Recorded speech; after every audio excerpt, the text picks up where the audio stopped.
and he put one foot up on his knee, and he was untying his shoe, and he looked around at me, and he said, "What would you do with an SB like that?" And I said, "Get that booger tight every day." Daddy, name me the players that played on that 1932 Yankee team that you thought was good. I think that the 1932 Yankee team, I'm positive that the 1932 Yankee team was the best team that I ever played on. I played on two good ball clubs. The 1920 World Champion Cleveland Indians, and then I played on the 32 Yankees. But the 1932 Yankees was the best ball club that I ever played on.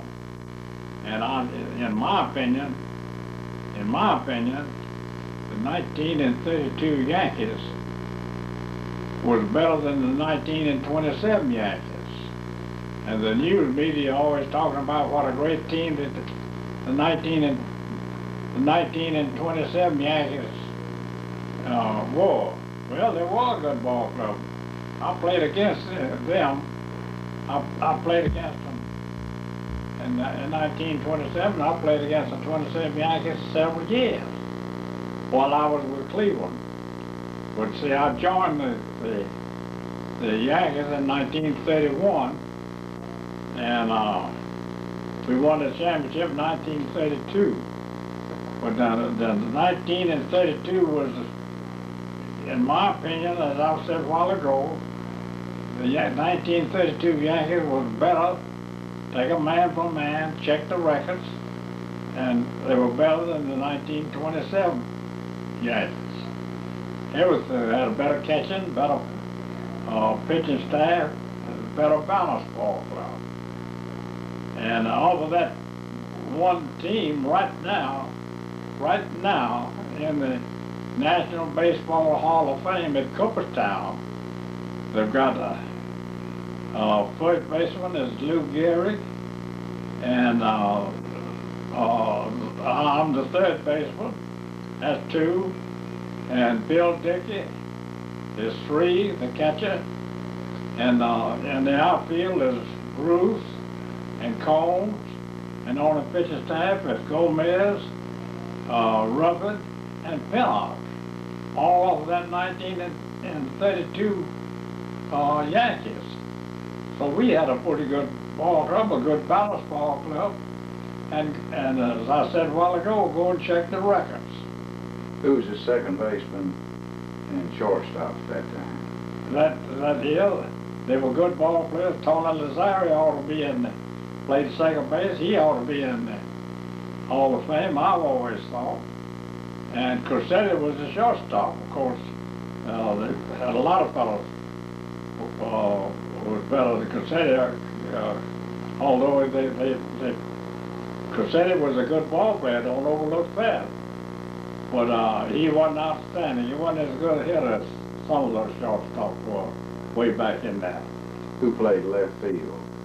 Ben Chapman, he's had a fine record, and he ought to be in the Hall of Fame. I never have seen him mentioned, but he ought to be. And of course the other two are in there, Ruth and Earl Combs.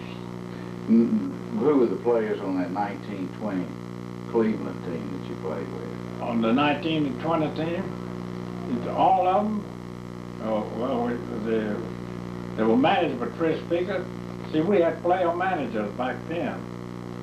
And Tris Speaker was our player manager. And he was, in my opinion, he was the best center fielder that I've ever seen from 1920 down to the present day. And I've seen them all play, majority of them play, and the others on television. But on the team, we had Doc Johnson and George Burns at first base, and Bill Womby, that made the unassisted triple play, was playing second. I was playing short, and Larry Gardner was playing third base. And in the outfield, field, we had Charlie Jameson. In left field, Tris Peter. And we had Elmer Smith and Joe Wood in right field. And Joe Edmonds was a good outfielder. He played left field some. And the catcher was Steve O'Neill, and the pitchers was Walter Mayles, Jim Bagby, Kovaleski, and we had some young fellows there. And Ray Carwell, he was there. But we had a good ball club in 1920 Cleveland. Daddy, tell me the story about when Lou Gehrig first got into baseball. As far as you remember. Well, Lou was a young buck around New York there, and he went to Columbia University. Well,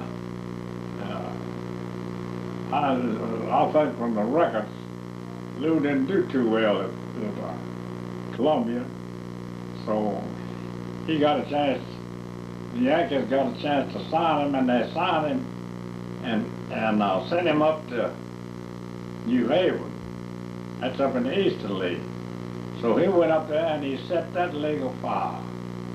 He knocked all the fences down, and he had a great year.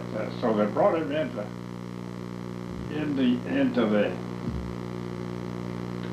the Yankees at the end of the season. After that season was over up in the Eastern League, and he worked out. I saw him work out around there.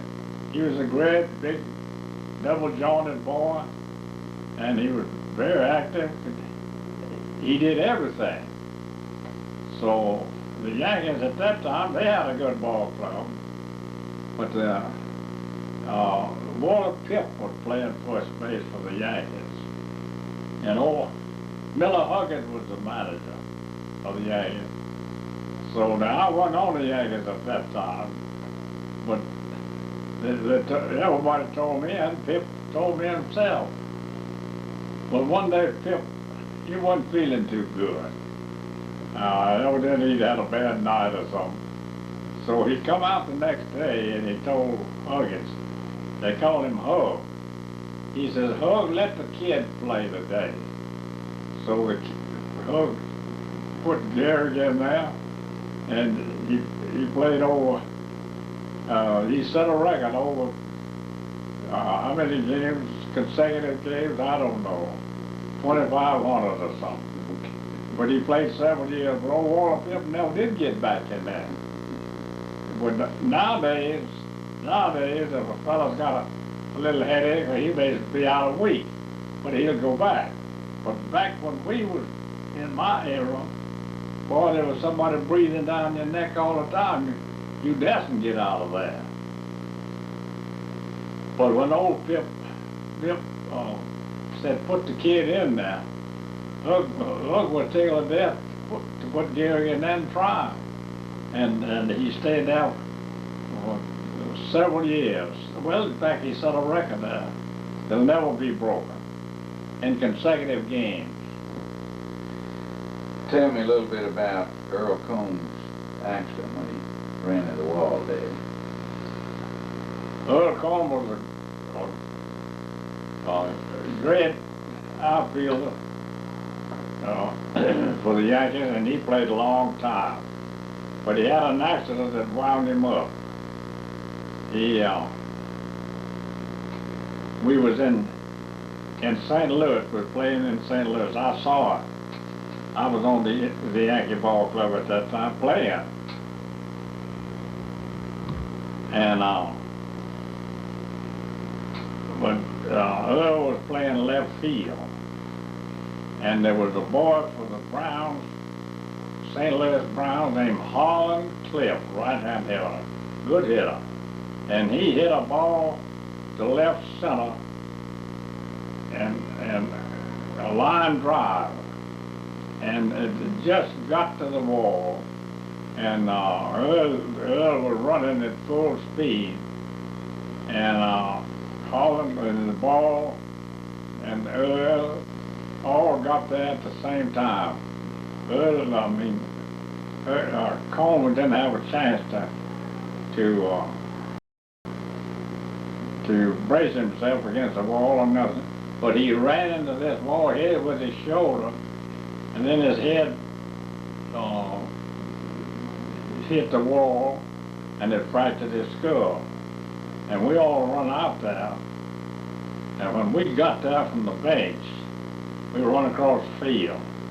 When we got there, Earl was bleeding at the nose, mouth, and ears. So we left him there until we got the ambulance, and he stayed in the hospital until we come back. We made a trip around. He stayed in the hospital about a month. So, but he tried to come back and play the next year, but he couldn't do the job. But he was a great ball player, a great outfielder. He didn't throw too well, too good enough, but he didn't have a shotgun arm. And he was a wonderful person, wonderful person. Daddy, tell me about your first time seeing Ty Cobb. Oh, when I was a boy, I'm going way back now, when I was a boy, down at Titus, of course, now I've said before, you heard me, I never saw a major league ball player. I never saw a major league game. All that I ever saw was a report in Montgomery Advertiser in the paper. But Ty Cobb was my idol. I used his bat. I used it all the way through my career. So I never had seen Ty. I never had seen a major league ball game. So I went on into Cleveland. I joined the Cleveland Ball Club in 1920. And I never had seen Cobb or major league ball game, Ty Cobb or anybody. Well, when I got to Cleveland, we played the Black Sox, played Chicago, and then we played Philadelphia, New York, and Washington, and the rest of them. But then we started on the West. And Detroit was coming in on this particular day, and Ty Cobb was playing for Detroit. Well, I couldn't sleep that night. I was going to get a chance to see Ty Cobb, who was my idol. I never had seen him. Well, I went out the next day, and I got dressed early. And I take my hitting practice, and the car was with Detroit, and the Detroit Ball Club never had come out on the field. But way after a while, they started coming out one by one, and nobody, I didn't ask anybody to show me Cobb. I didn't tell them I never had seen Cobb. But way after a while, Cobb come out, and I'll never forget the sensation and the thrill that in fact, I don't have enough words to explain it, to express my feelings. But Cobb came out, and he was the finest looking specimen of humanity that I ever saw. He had on a nice uniform, Detroit uniform, that fitted, and he was dressed well, and he's well built. But as I say, he was the finest looking specimen of humanity I ever saw. And I made it a point that day to introduce myself to him. And after I told him who I was and where I was from, he was asked somebody about me. They'd heard that I was there. So I introduced myself, and I told him my main entree, you might call it. I knew Rick Woodard, who owned the ball club, and Ty used to come from Augusta, Georgia over there, and bird hunt with old Ty around Epps, down at Epps, that's below Tuscaloosa, quail hunt. He was a great quail hunter, a good shot. He was a good hunter, everything. But he and I hit it right off. And I had a lot of visits with old Ty. And just a few months before he died, he came through Tuscaloosa, and Mrs. Sewell and myself went down to the Stafford Hotel and had lunch with he and his nurse. He was sick then, and he was going to out to Phoenix and stay a few months, and he came back to, and he died, I think, out there over in Georgia, but just a few months before he died. But I'll never forget the sensation that I had when he walked out on that field, and then when I shook his hand, I got a bigger thrill out of that. And, didn't you always feel that he was kind of the one pushing to get you in the Hall of Fame? He was my best press agent that I ever had. He tried to get me in the Hall of Fame, I'd say 10 years.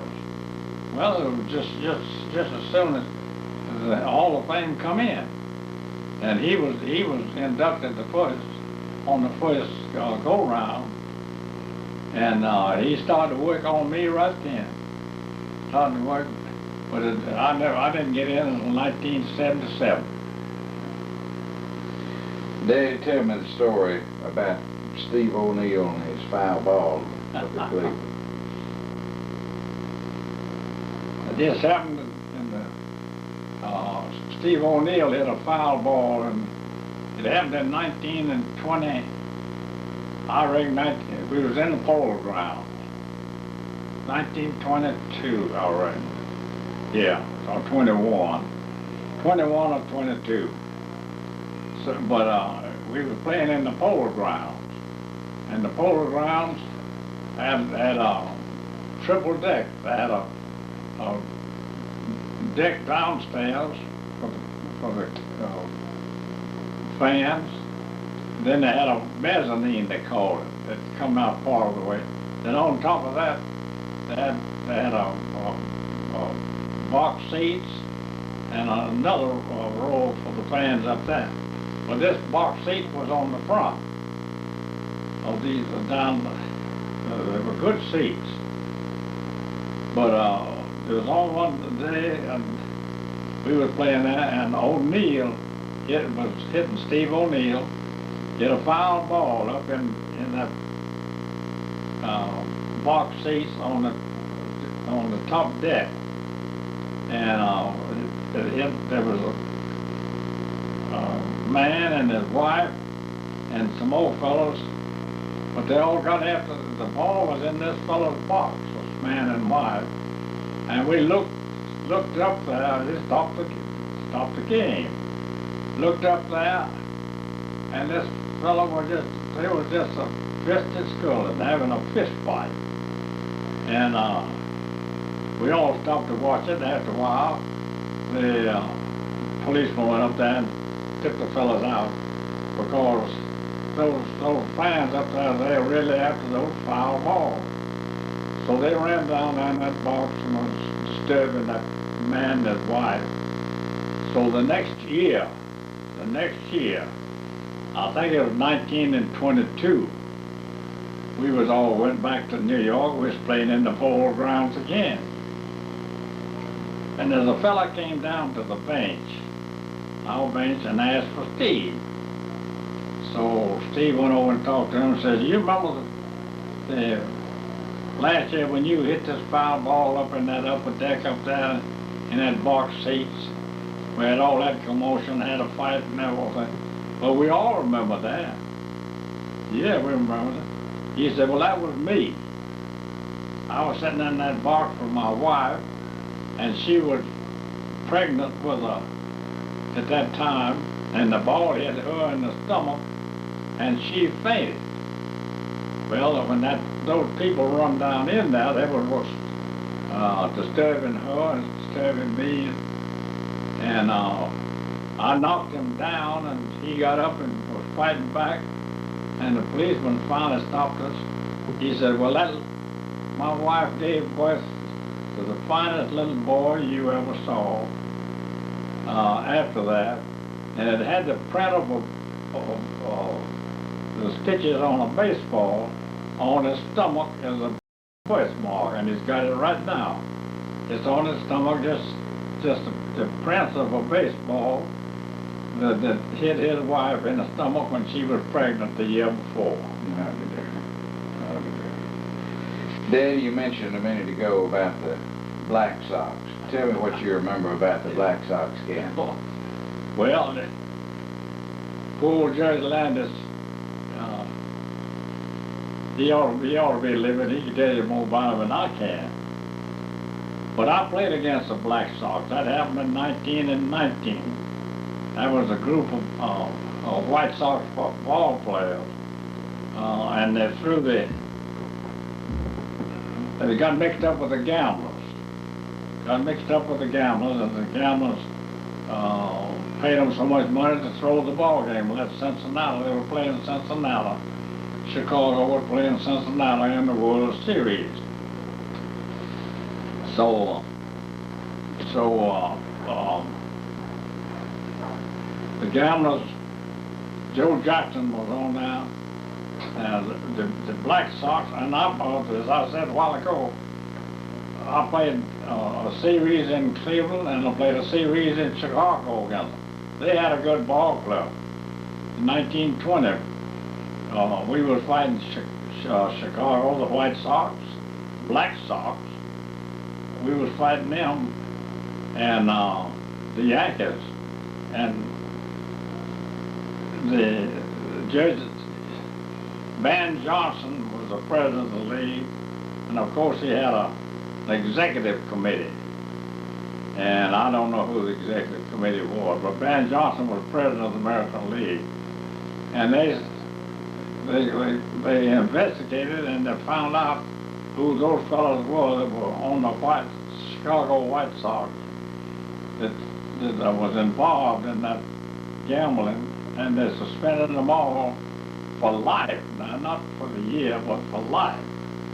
And those fellows, there was Eddie Sykott was a good pitcher, Lefty Williams was a good pitcher, Risberg was an infielder, Buck Weaver was a third baseman.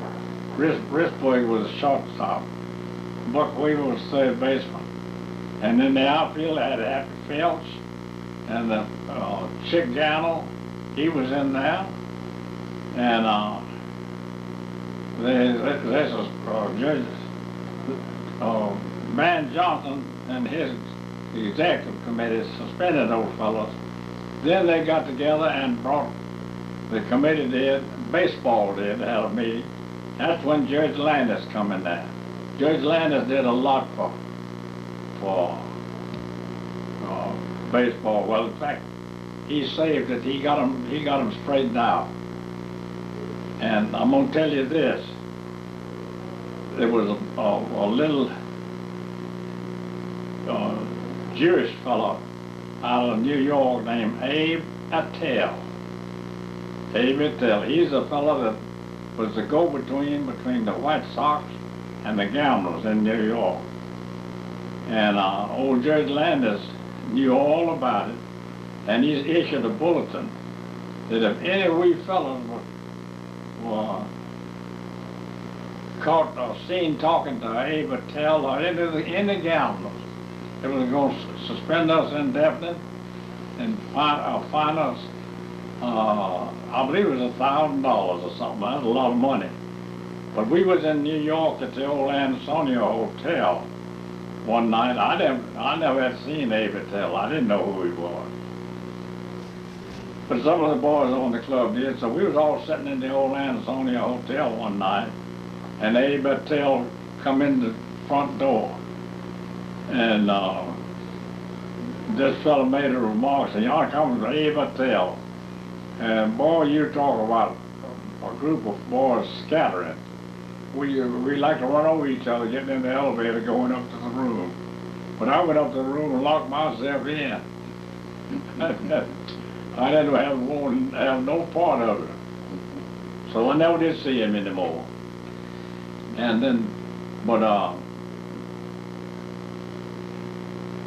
in fact, a lot of those fellows tried to get back in baseball, who was suspended.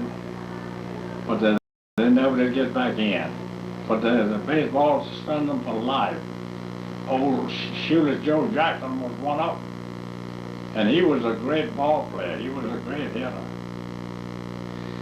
Tell me a little bit about the rule that you had put in the rule book. You know what is it? I had a rule put in the rule book. It was in 32. But I'll go back a little bit. When I was at Cleveland, we had a first baseman named Lou Fonseca. He was a good first baseman, and we played against him. I played against him about 7 years already. He's on the club, and he's visited me here in Tuscaloosa. But when the Cleveland Ball Club started to go with the young fellows, they released me, but they traded Fonseca to the White Sox. Well, I wound up over with the Yankees, and I was playing third base on this particular day, and Charlie Ruffin was pitching. So Lou had led the American League one year. He was a good right-hand hitter, and he had a little old trick mark that he'd get up there and he'd catch a third baseman back. He'd dump that ball down,